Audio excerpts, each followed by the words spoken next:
Namashreshtam manamapi shachiputramatra sarupam Shirupam tasyagrajam uruparim maturim goshtavatim Radha kundam girivaramoho radhika madhavasham Prapto yasya pratija kripaya shri gurudam tam natosmi He Guru Gyanadadina Bandho Swananda Data Karunaika Sindho Vrindavana Sinahita Avatar Rasida Radha Pranaya Prachara He Dina Bandho Karunaika Sindho Kuru Prasada Mai Mandamure Laksha Parade Bahupapagade Tatpada Padme Strumatishta Krishna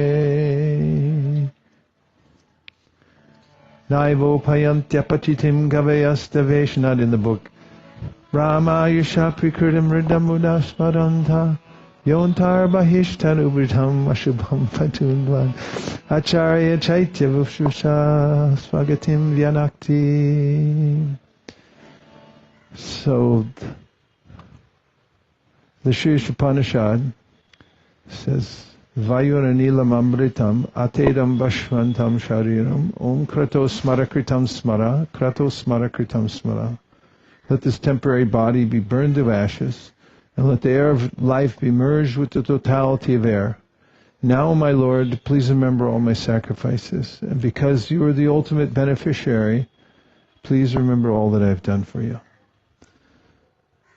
And in the Gita, Krishna says, Yang yang vapi smaran bhavam tajayante kalevaram tam tam evaita konteya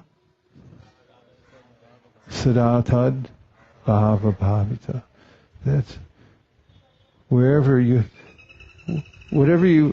feel the most and what you're attracted to, when you leave this body, you'll be accommodated for that.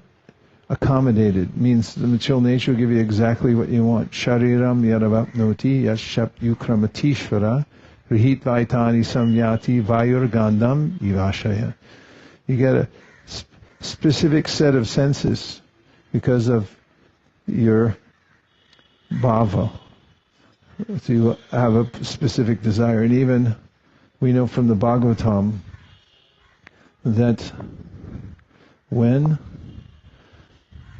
we get absorbed back into the body of Mahavishnu at the end of the creation, if we've not been able to attach ourselves to the spiritual world, we're still attached to the material world, then we stay in a state of susupti, dreamless sleep within the Mahavishnu for trillions of years till he exhales. Yashaikandisha sitakala matavalambya jivanti loma vilaja jagadandanata Vishnur mahansa iha yasya kala visheshu govindamari purusham tamaham bhajami.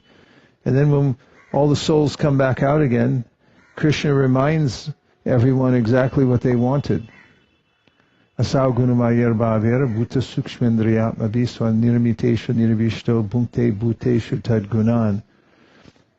He's there as the super soul within the heart, and he reminds, oh yeah, you wanted to pursue something here in the material world. And when we come to the end of our material existence, very interesting verse from the Bhāgavatam says, when we come to the end of our material existence, then we meet a pure devotee. And in this verse from the Bhāgavatam, 10th canto, it is mentioned by all our acharyas. Does that sound right to you? When you come to the end of your material existence, then you meet a pure devotee. Does it sound right to you? You should say no. Say no. Usually I say yes, but now you should say no. Because this is a case of atishayokti. And it means extreme emphasis by stating the effect before the cause. This is confirmed by our major acharyas in the verse that says, when you come to the end of your material existence, then you meet a pure devotee. And they say, this verse is a case of atishayokti. It says the effect before the cause. Because you meet a pure devotee, and then you become free from material existence. And they say it's so absolute that by the association of pure devotee, a pure devotee, one attains freedom from the material concept of life, that they switch the order to say this is how powerful it is. It's so immediate and so strong that you become freed from the material existence immediately upon meeting a pure devotee. And it's a practical matter, because when our Srila Prabhupada came here, although he was all potential, he hadn't connected to his guru at that time. He was yet to find a spiritual master. He was very much involved in the Gandhian movement, and he also starting a family, and not so inclined toward sadhus, because during his youth, his father, Gaur Mohan Day, who Prabhupada says in the Krishna book was a pure devotee in his own right, had brought every sadhu into the house every day.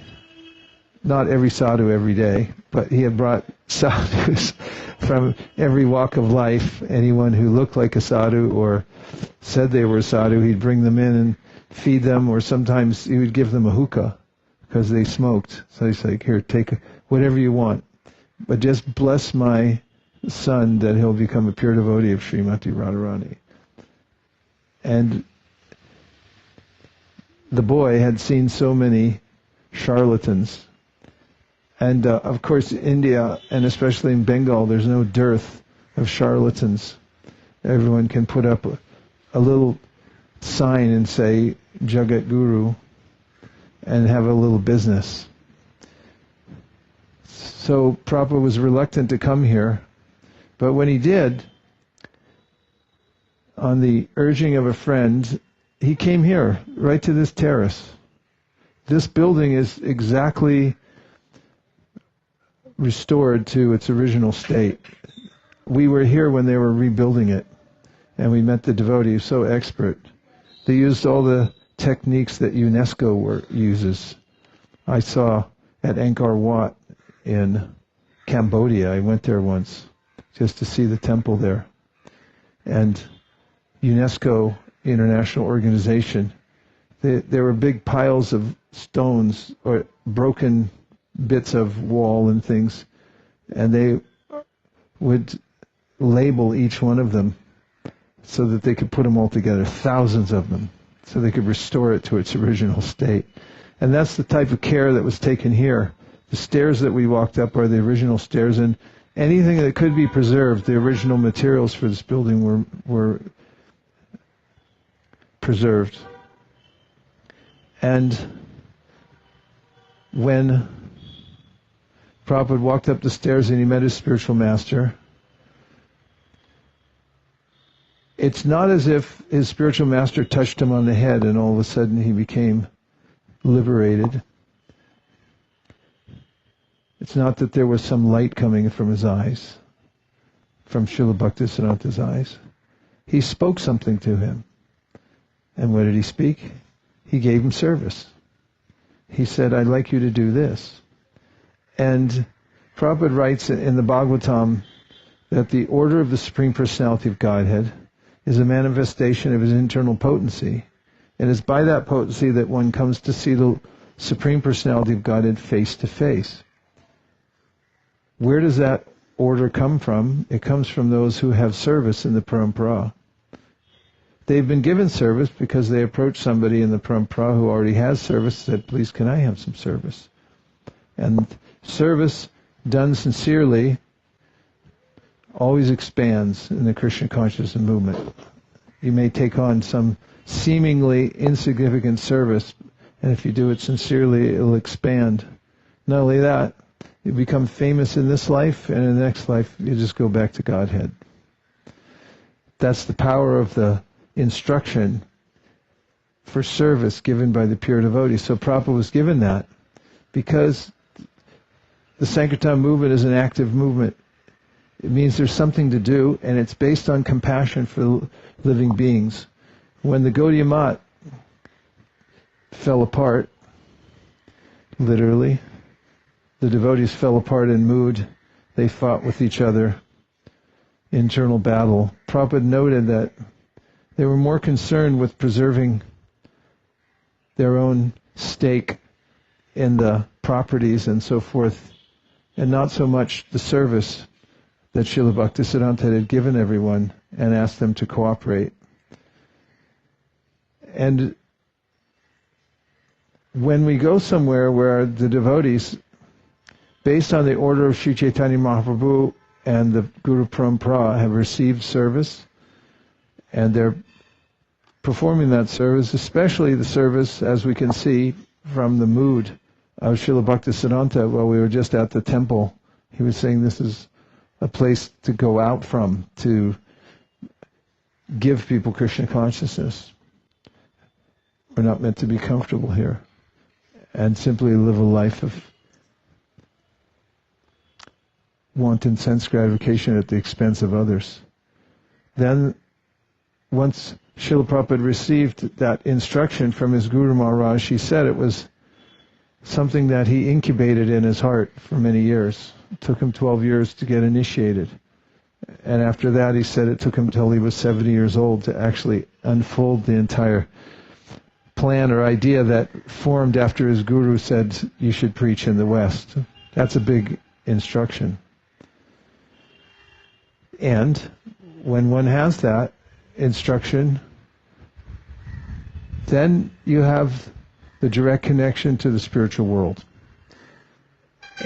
And when it's based on spreading the Sankirtan movement so that others can take part in it, then it has the special blessing of Lord Chaitanya and the special blessing of Lord Krishna, who says in the Bhagavad Gita, there's no one more dear to me than the one who teaches this to other people.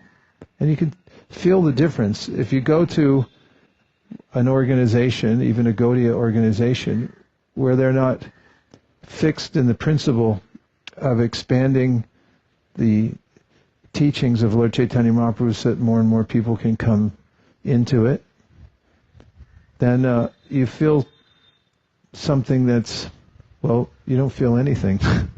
Or you feel that there's so much potential that's not being used.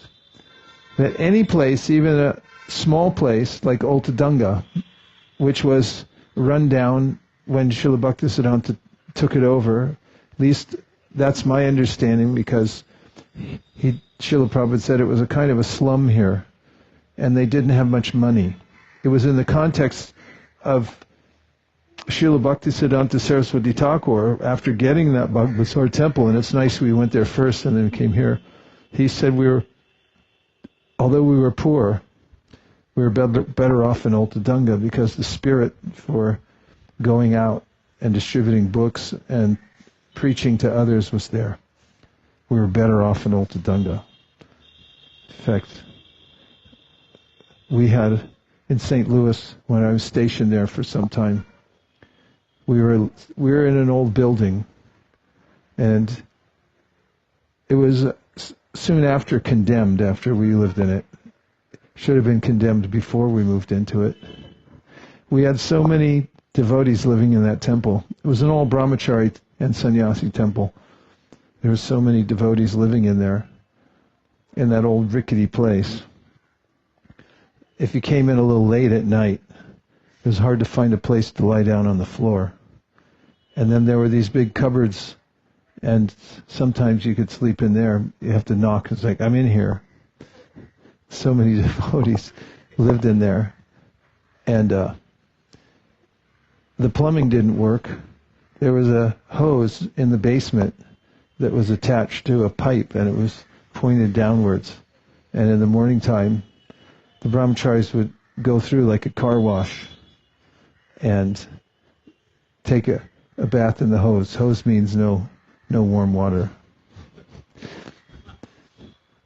It was a rickety building. And then somehow or other, some of the management changed in our zone, and we got a bigger temple. And I remember my friend, Godbrother Suradas, who was very much fixed on the idea of distributing as many books as possible, always looking for cheaper prices so we could do more.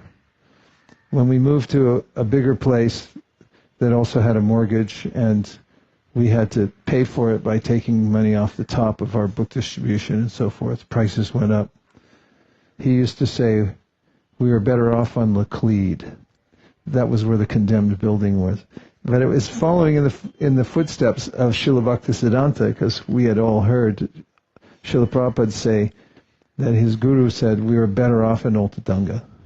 And he told Srila Prabhupada at Radhakund, when our Prabhupada had asked Śrīla Bhaktisiddhānta, what can I do?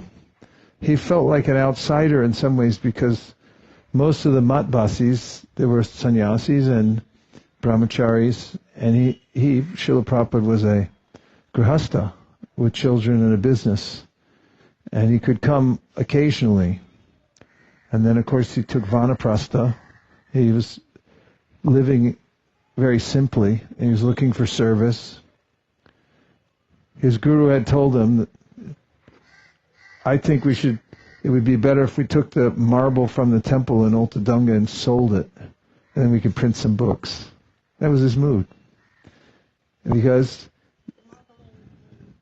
not Ultadanga, in Bagh Bazaar, in the Bagh Bazaar. There's no marble here. So, it's so consequential, and Prabhupada's mood is so deep. If we have a few more minutes, and anyone could tolerate it, I'm just going to read some of the things that Prabhupada wrote before he left Vrindavan to come to the United States, and he kind of gives a vision to how much Śrīla Bhaktisiddhānta had affected his heart when he heard the instruction when he first met him here. Do we have a few more minutes? Is everyone okay? It's the first day. Just got off a plane. Thank you for your stalwart natures. I have this book. Just happened to have it because when we were in Mumbai just now, Bhima Prabhu gave me this as a gift. And it has some of the most beautiful poetry that Prabhupada wrote. And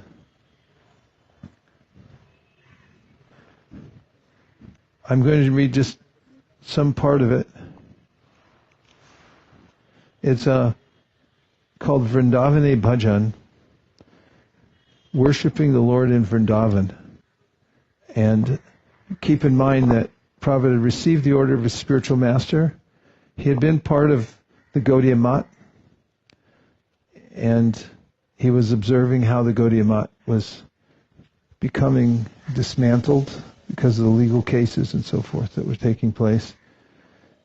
And section 1, called Lonely Realizations.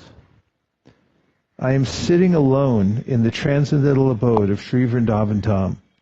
While in this mood of contemplation, many realizations have been coming to me.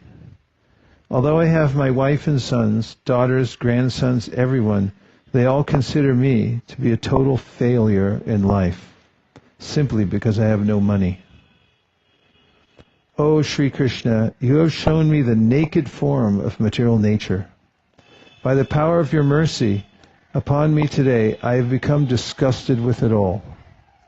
You have stated in Srimad Bhāgavatam 10.88.8, quote, I gradually take away all the wealth of those to whom I show my favor. How can I comprehend such mercy of the all-merciful Lord?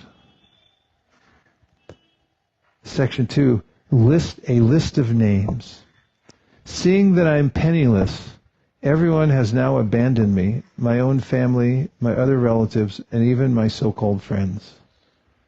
This situation is indeed miserable, but it simply amuses me. I sit alone and laugh.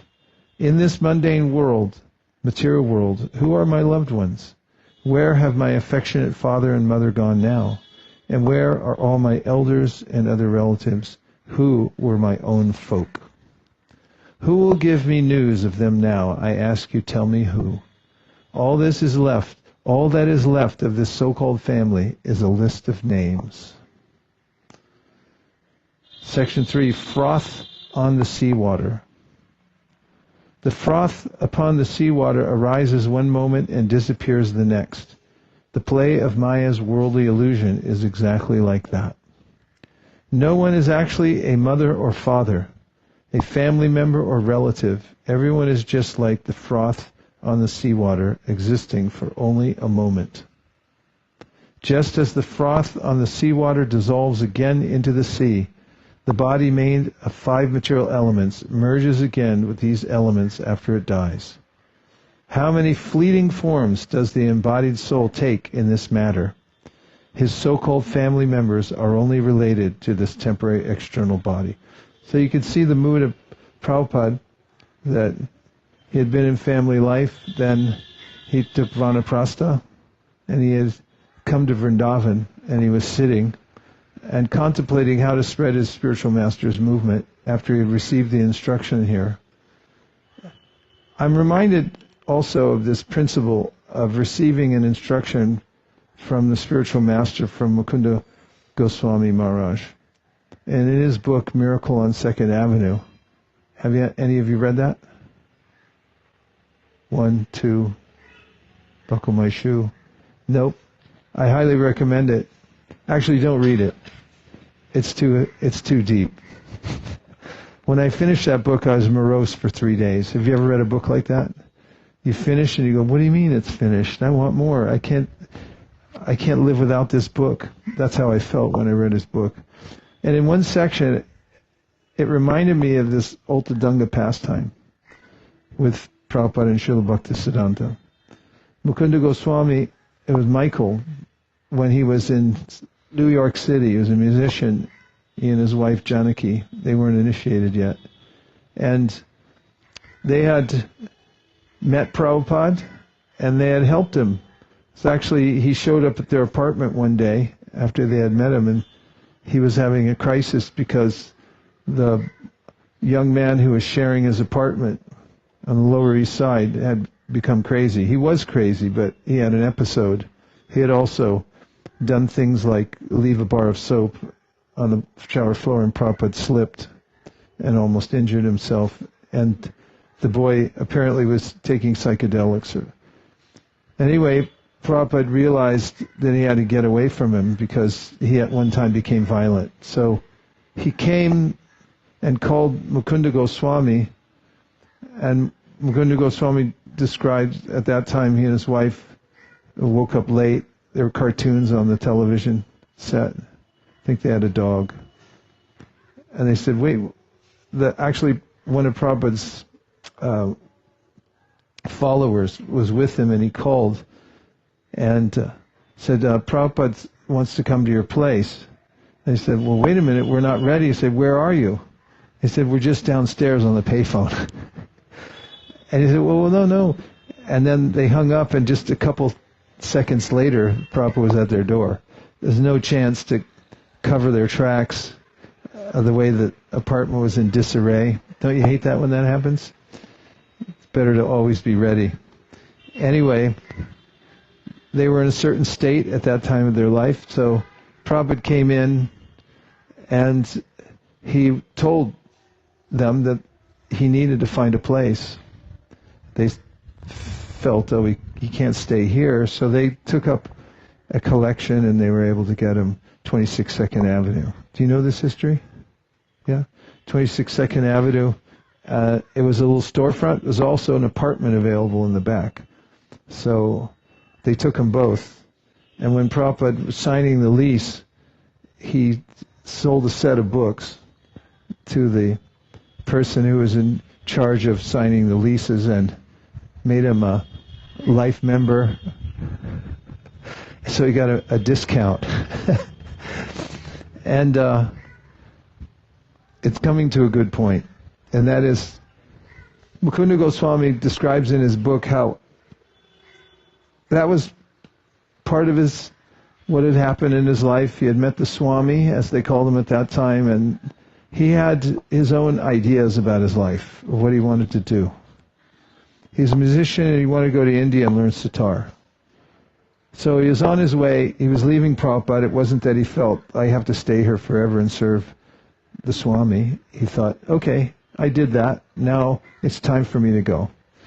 And as he had said goodbye, and then as he was walking out the door to go to the West Coast, which was one stop off before he was going to go to India, Prabhupada said to him, as he was in the door way, on the way out, he said, oh, by the way, please start a center in San Francisco. And just the way Mukunda Goswami is so frank about how he felt is endearing. So oftentimes, if you write about yourself autobiographically, if you've ever tried it before, the temptation to make yourself sound better or more noble is very hard to overcome. In fact, I had an English class once and I was writing autobiographically, and my teacher, Catherine Lucas, she wrote in the margin, she said, what are you hiding? I said, is that obvious? Everyone wants to hide something. And he said he felt when, I can't remember the exact words, because I haven't read the book for a while, but the point was that he was caught by that. There was some conflict because he thought, I wasn't planning on starting a center, but he couldn't deny it because the Swami had just asked him. And when someone who doesn't want to profit from something, who is a pure soul, and is just trying to further the Sankirtan movement, asks you for something without a motive, it catches you like a hook. And that caught him. And of course, he was involved in helping to start the San Francisco temple. And then one thing led to another, as all things lead to something else in our lives. And he became a selfless servant of the Sankirtan movement and of Śrīla Prabhupada. And this is the power that the Guru Parampara brings to the world. A person who's actually accepted in his or her heart the instruction, that's required. There has to be a sincere acceptance. If you're chanting japa and you feel in your heart, Krishna, I don't want anything else but you, even if you're the most entangled person in the world. In fact, somebody look up 331 in the Bhagavad Gita. Even if you're the most entangled person and the most inept person in the world as far as practicing devotional service, if you have that sincere desire, then you'll attain success and you'll feel happy chanting the holy names. And in 331 in the Bhagavad Gita, Prabhupada writes in his purport, the injunction of the Supreme Personality of Godhead, Krishna, is the essence of all Vedic wisdom and therefore is eternally true without exception. As the Vedas are eternal, so this truth of Krishna consciousness is also eternal. Listen to this next part. One should have firm faith in this injunction without envying the Lord. There are many philosophers who write comments on the Bhagavad Gita but have no faith in Krishna. They will never be liberated from the bondage of fruit of action. But an ordinary man with firm faith in the eternal injunctions of the Lord, even though unable to execute such orders, becomes liberated from the bondage of the law of karma. In the beginning of Krishna consciousness, one may not fully discharge the injunctions of the Lord, but because one is not resentful of this principle and works sincerely without consideration of defeat and hopelessness, he will surely be promoted to the stage of pure Krishna consciousness. So you have to find somebody who's received that kind of transmission and is sincerely trying to execute it. And then if you take that, if you take a stake in that, then you have a life. And not a life in this material world, but a life in the spiritual world. It's practically guaranteed that you'll go back to Godhead. That's why I started with Vayura Nilam Amritam. It's because the Lord knows exactly what we're doing in this life, and He also, His grateful for whatever we do to further the cause of the Vaishnavas in this world and further the cause of Sri Chaitanya Mahaprabhu. So this is a kind of ground zero, as they say, for this Sankirtan movement. There's another one in Srivasangam. We always say ground zero, because it's the place where Chaitanya Mahaprabhu gathered the devotees together and had kirtan every night, and then sent them out. And in this place, it's ground zero because the order of Chaitanya Mahaprabhu was personally passed from the heart of Śrīla Bhaktisiddhānta to the heart of Charan Aravinda. And this is one of the great secrets of devotional service, is receiving service through the Guru Parampara and then sincerely embracing it. It's a rope that pulls us through the various conflicts in our life, and there are conflicts for everyone. It's the human experience. And it takes you all the way past the Viraja River, yanks you into the spiritual sky, and all the way back to Goloka Vrindavan. So this is a place where we can remember that principle and also pray. So let's just hear a few reflections or questions to expand it. We even have microphones. Dhruv. You mentioned the purport from 331 just yesterday on the flight over. I was reading 9th chapter of Bhagavad Gita. Maybe in the 4th or 5th verse, the purport, Srila Prabhupada really emphasizing that same point of the importance of faith in Krishna, strong conviction in our teachings, in the orders from the spiritual master, and ultimately having that full faith and trust in Krishna. And it's also something that's been a meditation whilst I've been living in Vrindavan. So just sharing that importance of that faith and trust in Krishna and Srimati Radharani to take care. Thank you for the point. Shraddha Shabde Vishwas Kohe Suridhanishtoy Krishna Bhakti Koila Sarva Karma Kritoy. What is faith? Kaviraj Goswami says, it's the realization that by doing Krishna Bhakti, then everything else is done rightly. And Shrad means the heart. Da is an active verb. It means where you place something. So Shraddha means what you're putting your heart into.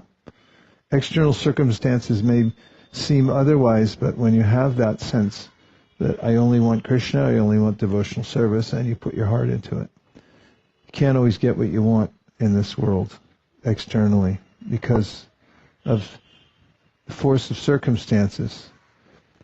Look at Prabhupada came here and he got some instruction and he felt like he was nibbling around the edges. Even when he went to his Guru Maharaj's yatra, 10-day yatra, he could only go for the last day. But even in that time, because he was so faithful, he sat and listened to his Guru when everyone else went to one of the holy places. And then later, his Guru Maharaj said, I have marked him. He listens and he does not go away. So that Shraddha you're talking about, that faith, it manifests, it becomes an attractive force, and it also becomes manifested externally in our life. Krishna makes arrangements that we could never imagine. Any other thoughts? Hi, Krishna Maharaj. I just had a question. I don't know if you'd be able to answer it. But like in that famous verse from the Upanishads, Yasya Deve Parabhakti Yata Deve Tataguru. I don't know the next two lines, so I'll only quote the first two. In the translation, I don't know if it was Prabhupada that translated it or somebody, the word implicit is used as an adjective to faith. Like when it says like we can get the perfection of all Vedic knowledge by having implicit faith in Krishna, in Guru and Krishna.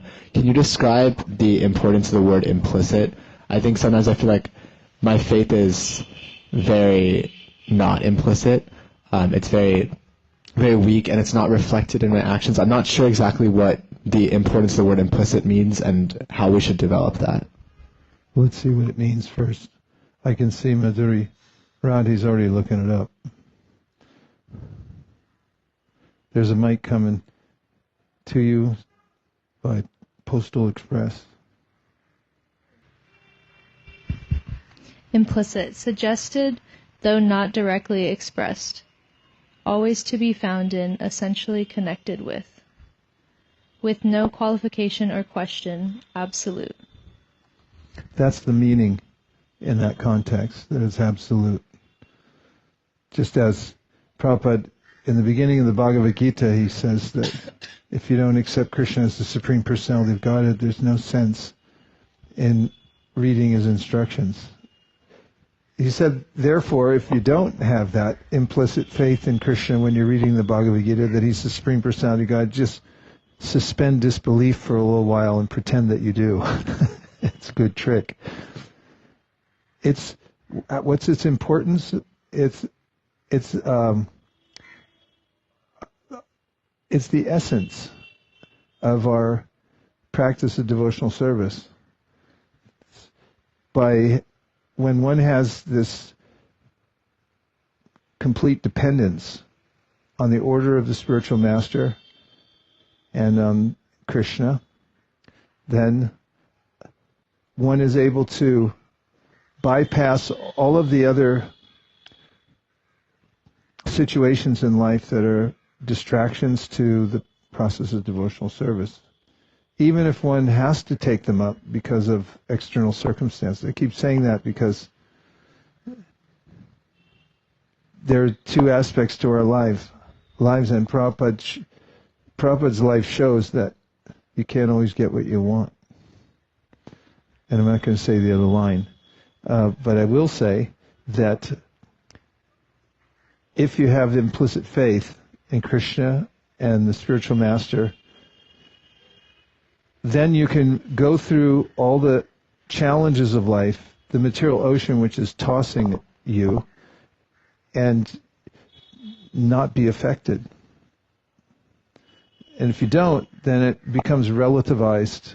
If you don't have implicit faith, absolute faith, then it's very difficult to make progress in devotional service. Anyway, I could have just said it means absolute, should have absolute faith in Krishna and the spiritual master, and then this is the way that you move forward. It's vital. One of my godbrothers who had a lot of association with Prabhupada told me that he once asked Prabhupada, what's the most important verse in all of the Vedas? And Prabhupada said, what do you think? And I think he said Sarvadharma Parityaja, and Prabhupada said, no, Yasya Devi Parabhaktira. Of course, he told me that, and then later, maybe a decade later, I reminded him, and he said, I don't remember that. Which is a problem. Anyway. I really liked the poems you shared, Maharaj, of Srila Prabhupada. 2 points I noted down. One was how Prabhupada said, the naked form of material nature is shown by those who no longer care for you because you no longer have money or power or fame. And also that most things in the material world is like froth on the seawater. It's really like poetic and it sticks to the mind. So, and I didn't even know about the existence of these poems. So thank you for sharing. And it connects because a few of us went to Vrindavan just before this yatra, and we saw the Radha Damodar temple where Srila Prabhupada resided, and so just imagining him writing these realizations is very powerful. Yeah. Go ahead. Okay. Yes. Hare Krishna. Hare Krishna. Hare Krishna. I was just thinking that I saw a commonality between Śrīla Bhaktisiddhānta Saraswati and when Srila Prabhupada came and just paid obeisances, he immediately just, by happenstance, just gave the instruction, go preach in the West in English. And then when Mukunda Goswami also came, by happenstance, go open a temple. And I was just thinking that's a commonality. Just, an instruction may come anywhere. I think I was hearing, I think Bhakti Rakshak Sridhar Maharaj was saying that this is not a very uncommon instruction by Śrīla Bhaktisiddhānta Saraswati. He would tell a lot of people actually, go preach in the West. But I think it's so special that Srila Prabhupada was the one person who realized this this and actually took it very seriously, that my Guru Maharaj has given me this. And similarly, Mukunda Goswami, he could have just said, oh, the Swami is just saying, just, oh, if you can, just do it. But he took it very seriously. I thought that was very nice. That's what makes all the difference. And I deliberately put those two stories. I was thinking the same thing, how they go together. Hare Krishna Maharaj. So I really like the point you made of how, as you near the end of your life, you come in contact with a pure devotee, and it reminds me partially of a conversation we had at the airport when we were on the way from Vrindavan here, and I don't remember it entirely because I was indulging myself in a donut. But I will try to recall some parts of it. And we were reading how one of the ways that bhav is given to you is through a devotee you come in contact with. So I guess my question here is service attitude directly related to, I guess, bhav, and developing that type of loving relationship with the Lord, or loving service relationship? Most definitely. That's why Prabhupada didn't call this bhakti process devotion. He called it devotional service. And anyabhilashita shunyam jnana karmanya navritam anukulyena krishna shilaram bhaktiruchate means shil, the verb shil means that there's a cultivation, that something has to be done with the senses. And so it's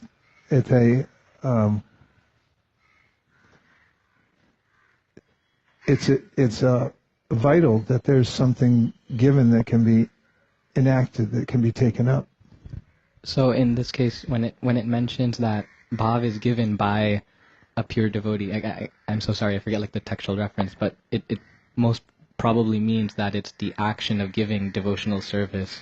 Well, by association, Bhakti-rasamrita Sindhu says there's a way that there's a kind of shine that comes from the heart of a pure devotee, like moonshine, and that touches the heart of those who associate.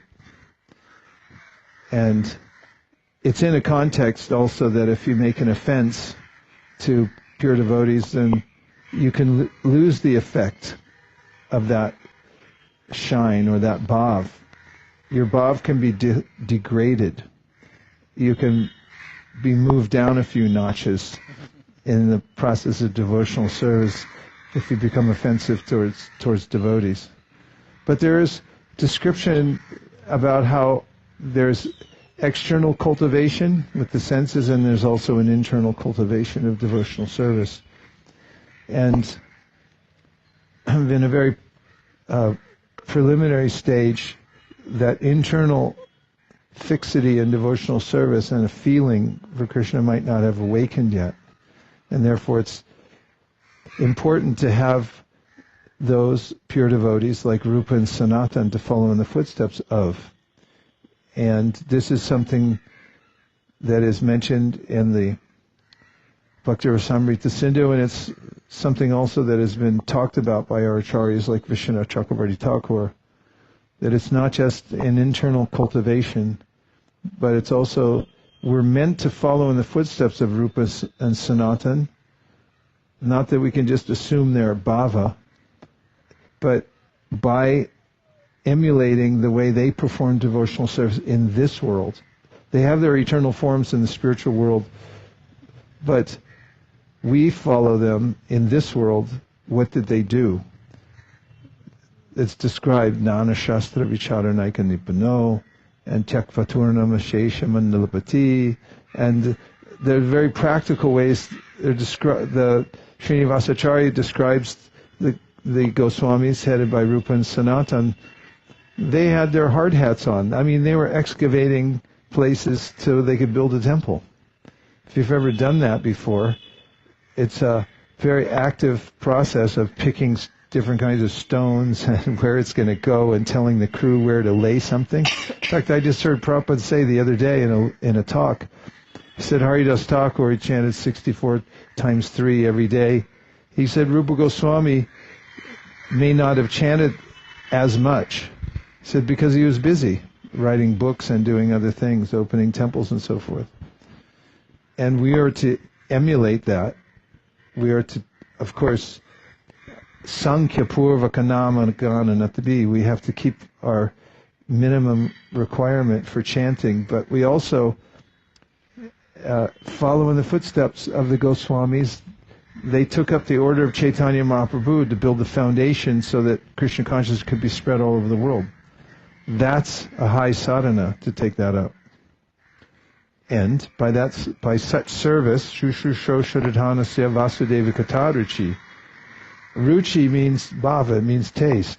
And if you serve pure devotees practically, then the Bhagavatam says you're going to get that taste. You're going to want to, it'll awaken within your heart from that kind of service. Then you'll have a legitimate taste where you want to hear and chant. Okay. Divyanam Prabhu, we're ready to decamp. I can save it for later. Oh no, I definitely want to hear yours. Hare Krishna. So, as we've seen, like Śrīla Prabhupada and Śrīla Bhaktisiddhānta Saraswati Thakur both had the mood of preaching as very strong, and that's an important instruction. Similarly, Prabhupada's, like Bhaktisiddhānta Saraswati Thakur, gave that instruction to Śrīla Prabhupada.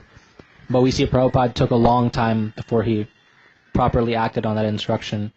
And in some sense, like the way I view it, it's like he was become like he's always a pure devotee, but he's sort of like externally purifying himself to the point where then he can go and sort of spread the Krishna consciousness in a pure way, because he's projecting purity, because he's a pure devotee. Now for us, when we hear the instructions to do preaching, that's very prominent in our movement, then often I feel we're like thrust into a position where we're not actually pure, but we're sort of doing preaching. And then obviously that's also purifying, but I also worry that I may be projecting my impurities on other people, because if I'm not pure, that I'm trying to give them, obviously the message is pure, but then the way I deliver it, I can project my impurities. So how do we balance sort of like just focusing on purifying ourselves, like we see Prabhupada did that for a long time, versus just going out and preaching? Because I guess I'm worried about that. Going out and preaching is a purificatory process also. If you stay in, there's nobody to criticize you or reject you. And having the opportunity to be rejected and to be spat upon, if you haven't been spat upon, you haven't lived. Somebody should spit on you or put a cigar out in your hand or something like that, or disrespect you in some way or another.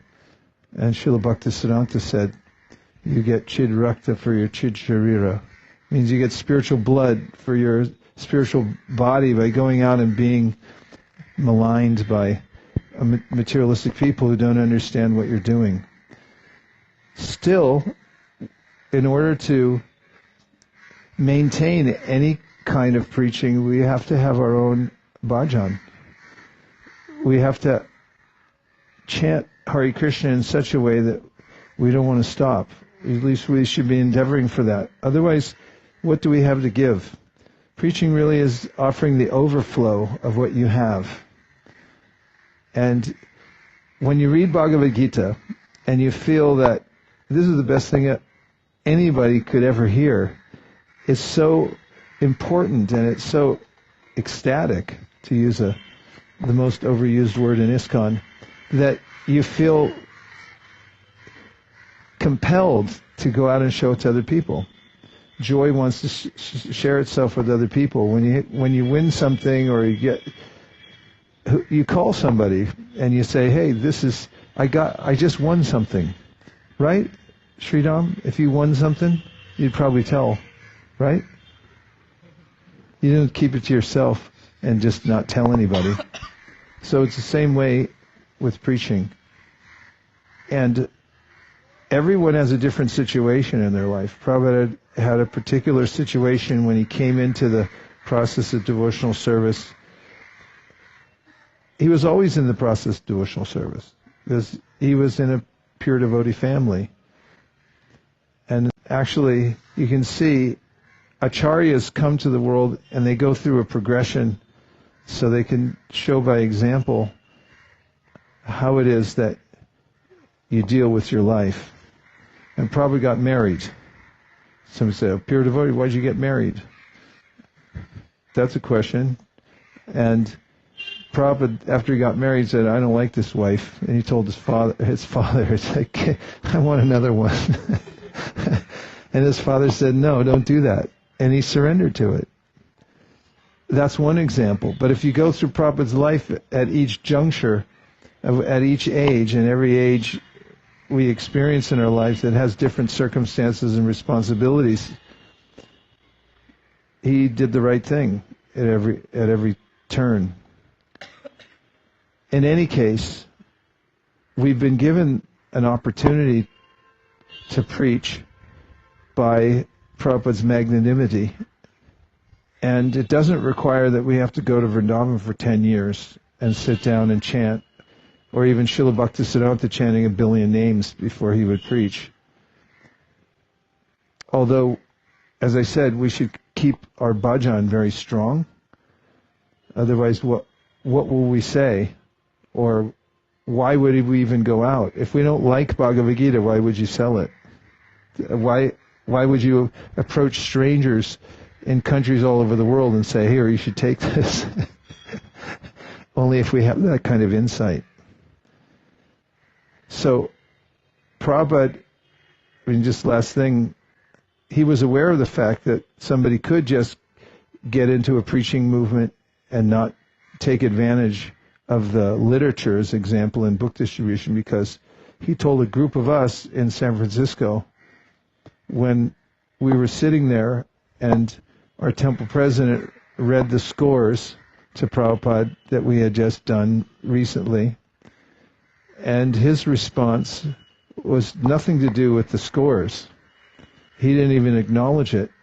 Not to say he doesn't like book distribution scores, but at this point he taught us a lesson because he looked at us and said very sternly, you must also read my books. I've not written them just for selling. I've written them for you to read, become pure devotees, and go back to Godhead. He made those 3 points. So it's both, and Haridas Thakur is glorified because Sanatana Goswami says, some people preach, but they don't do sadhana, and other people do sadhana, but they don't preach. He said, you're the best devotee because you preach and do sadhana. And anybody can combine the two and have a perfect life. Have a perfect life. Dear Srila Prabhupada, dear Śrīla Bhaktisiddhānta Saraswati Thakur, dear Bhaktivinoda Thakur and the Bhaktivinoda Parivar, if you so desire, please let us be sincere in heart in serving your orders and have compassion for others, which moves us to spread the Sankirtan movement to the poor fallen souls of the age of Kali Yuga, knowing that that pleases you more than anything. Thank you for considering our request. Om Tat Sat. Anyone who agrees with this slightly convoluted prayer, please unmute and say Hare Krishna. Hare Krishna. Thanks, everybody. I'm so grateful that you all came here. I keep pinching myself. Let's see. It's such a testament to your devotional sincerity. Why else would you get on a plane, fly halfway across the world, just so you could be here in the Dham and chant Hare Krishna 24 hours a day? Vanchakalpaduruscha kripasnabhe vachapatitanam bhavanibhyo vaishnavebhyo namo namaha. Also, we'd like to acknowledge that Dhameshwar Mahaprabhu has appeared for the ashra just now. Hare Krishna. Dhameshwar Mahaprabhu ki jai. Were you trying to tell me something? There's the life-size murti of Śrīla Bhaktisiddhānta. And you might offer a prayer here at this place to be empowered to spread Krishna consciousness. Om Tat Sat.